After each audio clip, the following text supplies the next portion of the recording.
I grew up in a place called Broadnax, Virginia. So there's about 329 people in my town.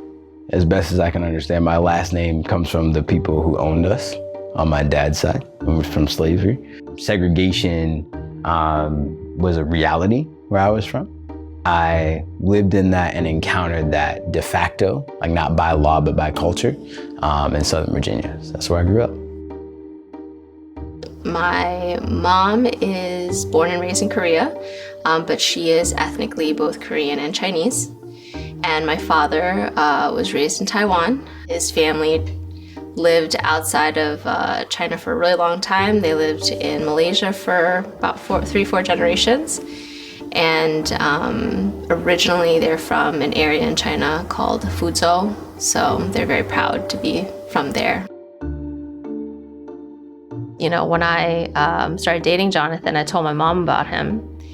And I mean, I started with all the accolades. I was like, this is the college he went to. He's part of InterVarsity Christian Fellowship. Best fellowship He, you know, from the South.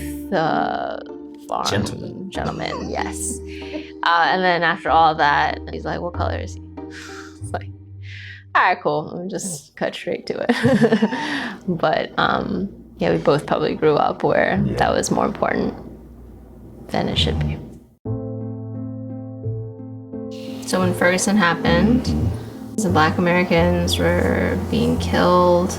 We started getting into some pretty tense conversations, but it was also difficult because we were not newly married, but we had been married for a few years and we were still trying to build this community. He wanted to go to all these protests and we did. We went to a few together, but he started to really prioritize going to these protests. There was definitely like a solidarity around it in the Black community, and it was bringing up so many emotions in you. Mm-hmm. I remember you like sitting there at the kitchen table and just kind of saying like, leave me alone. Here I was feeling disposable, and my fear was that if I asked the woman who married me to do these things and she says no, then I will, it will just confirm what was true for Eric Garner, confirm what's true for Michael Brown, confirm like that's also true for me.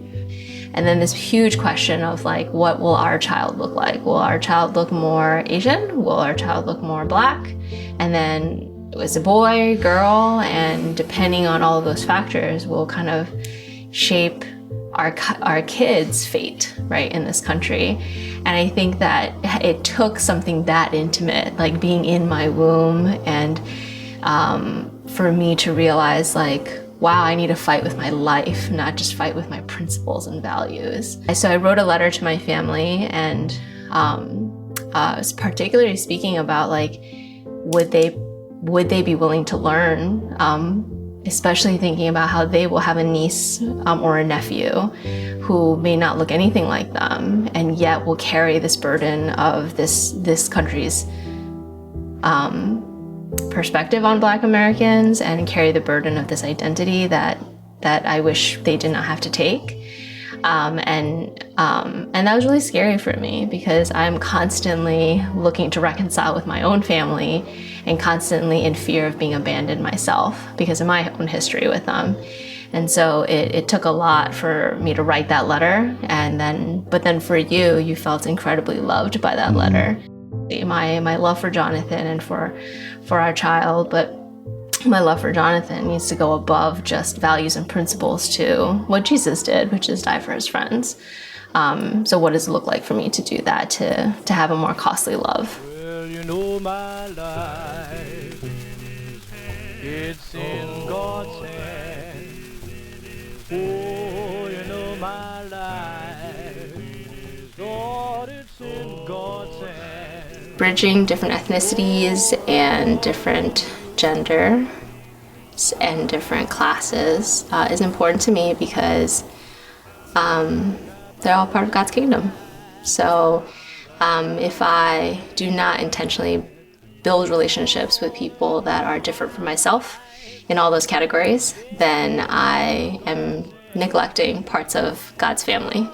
And in neglecting parts of God's family, I neglect myself. The more I understand about my family, the more I actually understand and know myself. I realize that Jesus is willing to come to me. And not just me because I'm a project or a missions trip kid. He's coming to me because I'm made in his image, and I need to know that. I think that it's impossible to be faithful to the risen Jesus of Scripture and not confront those barriers, because that is what he came to do, to reconcile all things and all people to himself.